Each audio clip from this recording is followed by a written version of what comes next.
사랑하는 은혜와 진리 장로교회 교우 여러분, 어젯밤도 평안하셨습니까?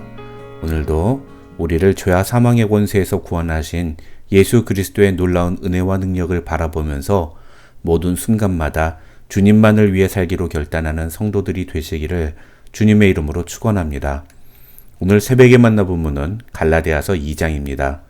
이번 주 새벽에 만나는 매일마다 해당되는 본문 전체를 읽어드리겠습니다. 14년 후에 내가 바나바와 함께 디도를 데리고 다시 예루살렘에 올라갔나니 계시를 따라 올라가 내가 이방 가운데서 전파하는 복음을 그들에게 제시하되 유력한 자들에게 사사로이 한 것은 내가 다름질하는 것이나 다름질한 것이 헛되지 않게 하려 함이라. 그러나 나와 함께 있는 헬라인 디도까지도 억지로 할례를 받게 하지 아니하였으니 이는 가만히 들어온 거짓 형제들 때문이라. 그들이 가만히 들어온 것은 그리스도 예수 안에서 우리가 가진 자유를 엿보고 우리를 종으로 삼고자 함이로되 그들에게 우리가 한시도 복종하지 아니하였으니 이는 복음의 진리가 항상 너희 가운데 있게 하려 함이라. 유력하다는 이들 중에 본래 어떤 이들이든지 내게 상관이 없으며 하나님은 사람을 외모로 취하지 아니하시나니 저 유력한 이들은 내게 의무를 더하여 준 것이 없고 도리어 그들은 내가 무할례자에게 복음 전함을 맡은 것이 베드로가 할례자에게 맡음과 같은 것을 보았고 베드로에게 역사하사 그를 할례자의 사도로 삼으시니가 또한 내게 역사하사 나를 이방인의 사도로 삼으셨느니라. 또 기동같이 여기는 야고보와 게바와 요한도 내게 주신 은혜를 알므로 나와 바나바에게 친교의 악수를 하였으니 우리는 이방인에게로 그들은 할례자에게로 가게 하려 함이라. 다만 우리에게 가난한 자들을 기억하도록 부탁하였으니 이것은 나도 본래부터 힘써 행하여 왔노라. 게바가 안디옥에 이르렀을 때에 책망받을 일이 있기로 내가 그를 대면하여 책망하였노라. 야고보에게서 온 어떤 이들이 이르기 전에 게바가 이방인과 함께 먹다가 그들이 오매 그가 할례자들을 두려워하여 떠나 물러가매 남은 유대인들도 그와 같이 외식하므로 바나바도 그들의 외식에 유혹되었느니라. 그러므로 나는 그들의 복음의 진리를 따라 바르게 행하지 아니함을 보고 모든 자 앞에서 게바에게 이르되 내가 유대인으로서 이방인을 따르고 유대인답게 살지 아니하면서 어찌하여 억지로 이방인을 유대인답게 살게 하려느냐 하였노라. 우리는 본래 유대인이요 이방 죄인이 아니로되 사람이 의롭게 되는 것은 율법의 행위로 말미암음이 아니요 오직 예수 그리스도를 믿음으로 말미암는 줄 알므로 우리도 그리스도 예수를 믿나니 이는 우리가 율법의 행위로서가 아니고 그리스도를 믿음으로써 의롭다함을 얻으려 함이라. 율법의 행위로서는 의롭다함을 얻을 육체가 없느니라. 만일 우리가 그리스도 안에서 의롭게 되려 하다가 죄인으로 드러나면 그리스도께서 죄를 짓게 하는 자냐? 결코 그럴 수 없느니라. 만일 내가 헐었던 것을 다시 세우면 내가 나를 범법한 자로 만드는 것이라. 내가 율법으로 말미암아 율법에 대하여 죽었나니 이는 하나님에 대하여 살려 함이라. 내가 그리스도와 함께 십자가에 못 박혔나니 그런즉 이제는 내가 사는 것이 아니요 오직 내 안에 그리스도께서 사시는 것이라. 이제 내가 육체 가운데 사는 것은 나를 사랑하사 나를 위하여 자기 자신을 버리신 하나님의 아들을 믿는 믿음 안에서 사는 것이라. 내가 하나님의 은혜를 패하지 아니하노니 만일 의롭게 되는 것이 율법으로 말미암으면 그리스도께서 헛되이 죽으셨느니라. 이번 주에 우리가 다루게 될 갈라디아서는 흔히 복음과 율법 사이의 관계를 설명하는 성경으로 알려져 있습니다. 갈라디아는 바울의 1차 전도 여행지였던 이고니온과 루스드라 그리고 더베가 속한 지역입니다. 바울은 이곳에서 복음을 전하다가 심한 핍박을 받고 거진 죽을 뻔한 상태가 되어 결국 장로들을 세우고 그것을 철수할 수밖에 없었습니다. 그런데 그렇게 복음을 전하기만 할 뿐 제대로 기초를 다지지 못한 채 갈라디아 지역을 떠나다 보니 그 뒤에 갈라디아 지역으로 들어온 거짓 교사들에 의해서 갈라디아 교회 교인들의 믿음이 흔들리고 그들 중에 일부는 잘못된 신앙의 가르침을 따르기 시작합니다. 거짓 교사들은 바울이 전한 것처럼 예수 그리스도를 믿는 것만으로는 구원을 얻을 수 없고 진정한 하나님의 백성이 되기 위해서는 율법, 즉 할례를 통해서 유대인의 회중에 들어와야만 한다고 가르쳤습니다. 문제는 복음의 개념을 듣기만 했을 뿐 그 뼈대와 같은 교리를 제대로 배우지 못했던 갈라디아 교회 교인들이 이런 잘못된 가르침에 속수무책으로 넘어갔다는 것입니다. 그래서 이런 소식을 들은 바울은 갈라디아 교회 교인들에게 복음과 율법과의 관계를 바로 가르치기 위해서 편지를 쓰는데 그것이 바로 갈라디아서입니다. 갈라디아서는 바울이 쓴 13권의 서신서들 중에서 가장 먼저 쓰여진 편지입니다. 그래서 이 갈라디아서에는 바울 자신이 이렇게 복음을 담대히 전할 수 있는 근거, 즉 사도로서의 권위와 자신이 전하는 복음이 결코 잘못된 가르침이 아님을 확신할 수 있는 이유, 즉 계시의 완전성에 대한 변론이 길게 소개되어 있습니다. 그것이 바로 1장부터 2장 14절까지의 내용입니다. 1장에서 바울은 자신은 사람에 의해 부름받은 것이 아니라 자신을 어머니의 태에서부터 택하시고 그 은혜로 부르신 분, 즉 예수 그리스도에 의해 부름받은 사람임을 이야기합니다.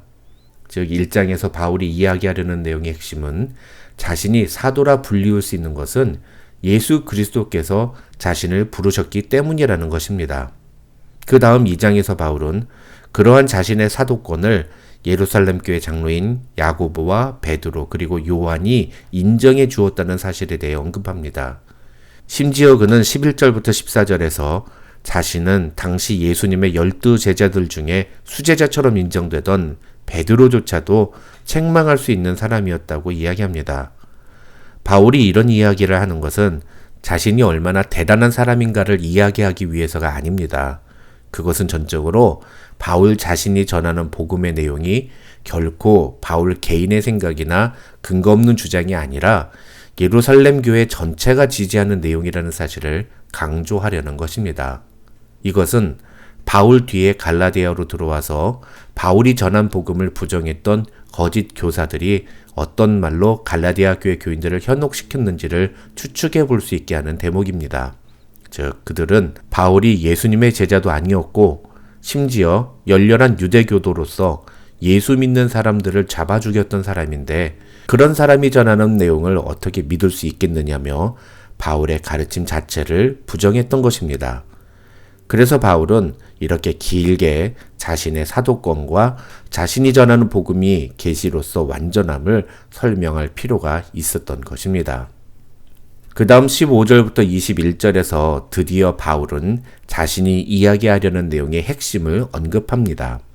사실 많은 사람들이 갈라디아서 2장 하면 주로 20절을 많이 알고 또 암송합니다. 하지만 사실 이 갈라디아서 2장에서 바울이 강조하려는 내용의 핵심은 20절이 아니라 16절이라고 할 수 있습니다. 사람이 의롭게 되는 것은 율법의 행위로 말미암음이 아니요 오직 예수 그리스도를 믿음으로 말미암는 줄 알므로 우리도 그리스도 예수를 믿나니 이는 우리가 율법의 행위로서가 아니고 그리스도를 믿음으로써 의롭다함을 얻으려 함이라. 율법의 행위로서는 의롭다함을 얻을 육체가 없느니라는 이 16절은 마틴 루터가 종교개혁을 일으키게 한 원인이었던 로마서 1장 17절보다도 이신칭의 개념을 훨씬 더 정확하고 자세하게 설명한 구절이라고 할 수 있습니다. 어떻게 보면 바울이 앞에서 그렇게 길게 자신의 사도권과 계시의 정당성에 대해서 강조하고 변론한 것은 바로 이 이야기를 하기 위해서였다고 볼 수 있으며 앞으로 이어지는 갈라디아서의 모든 내용은 바로 이 2장 16절을 풀어서 설명한 것이기도 합니다. 그 다음 17절부터 21절에서 바울이 이야기하는 내용은 조금 설명이 필요합니다. 그냥 한글 성경으로만 읽으면 이게 무슨 말을 하는 건지 도대체 이해하기가 쉽지가 않습니다. 하나씩 설명드리겠습니다. 먼저 17절은 만약에 우리가 그리스도만 믿고 있다가 결과적으로 율법에 의해서 죄인으로 판명이 되면 어떡하냐. 그러면 그리스도께서 우리를 죄짓게 만드는 분이 되는 거 아니냐. 이런 식의 생각을 하지 말라는 겁니다. 왜냐하면 그런 일은 결코 일어나지 않기 때문이라는 겁니다. 왜 그럴 일이 없을까요? 율법은 더 이상 우리가 의롭다 인정함을 받는 기준이 아니기 때문입니다. 율법에 의하면 분명히 우리는 당연히 죄인으로 정죄받아 마땅합니다. 하지만 예수 그리스도로 말미암아 이제 율법은 더 이상 우리가 의롭다함을 얻는 것과 아무런 상관이 없게 되었습니다. 그래서 바울은 18절에서 만일 내가 헐었던 것을 다시 세우면 내가 나를 범법한 자로 만드는 것이라고 말합니다. 이 말은 그리스도를 믿음으로 그 효력이 종료됐던 율법을 내가 다시 강조하고 그래서 내가 율법을 통해 구원을 얻으려고 한다면 나는 나 자신을 스스로 죄인으로 만드는 것이 될 뿐이라는 뜻입니다. 그래서 바울은 19절에서 내가 율법으로 말미암아 율법에 대하여 죽었나니라고 말하는데 이 말은 이제 자신은 더 이상 율법의 영향력 아래 있지 않다. 다시 말하면 자신은 율법으로 의롭다함을 얻으려고 노력하지 않는다는 뜻입니다. 이렇게 율법은 더 이상 우리가 의롭다함을 얻는데 아무런 효력이 없음을 선언한 바울은 이제 예수 그리스도를 믿음으로 의롭다함을 얻는 자는 어떤 삶을 살아야 하는가에 대해 이야기합니다. 그것이 바로 20절의 의미입니다. 내가 그리스도와 함께 십자가에 못 박혔나니 그런즉 이제는 내가 사는 것이 아니요 오직 내 안에 그리스도께서 사시는 것이라. 이제 내가 육체 가운데 사는 것은 나를 사랑하사 나를 위하여 자기 자신을 버리신 하나님의 아들을 믿는 믿음 안에서 사는 것이라. 이 말씀의 의미는 예수 그리스도께서 십자가에 못 박혀 죽으심으로 말미암아 율법의 모든 요구가 이루어졌고 예수를 믿음으로 율법의 요구를 이룬, 다시 말해서 의롭다함을 얻은 그 놀라운 은혜가 나에게 임했기 때문에 이제 나는 율법의 행위로 의롭게 되기 위해 사는 것이 아니라 나를 의롭게 하신 예수 그리스도를 믿는 믿음으로 살겠다는 뜻입니다. 여기서 믿음 안에서 산다는 말은 하나님의 말씀대로 살겠다, 하나님의 영광을 위해 살겠다는 고백의 표현이기도 합니다. 결론적으로 바울이 오늘 20절에서 고백한 것처럼 구원받은 자는 나를 사랑하사 나를 위하여 자기 자신을 버리신 하나님의 아들을 믿는 믿음 안에서 살아야 합니다. 오늘 말씀을 기억하면서 우리는 구원받기 위해 하나님께 열심을 내는 것이 아니라 이미 구원을 받았기 때문에 그 은혜에 감사하며 그 은혜를 헛되지 않게 하기 위해서 하나님께 열심을 내는, 그래서 오늘 하루도 나를 위하여 십자가 지신 예수 그리스도와 함께 매 순간마다 동행하는 성도들이 되시기를 주님의 이름으로 축원합니다.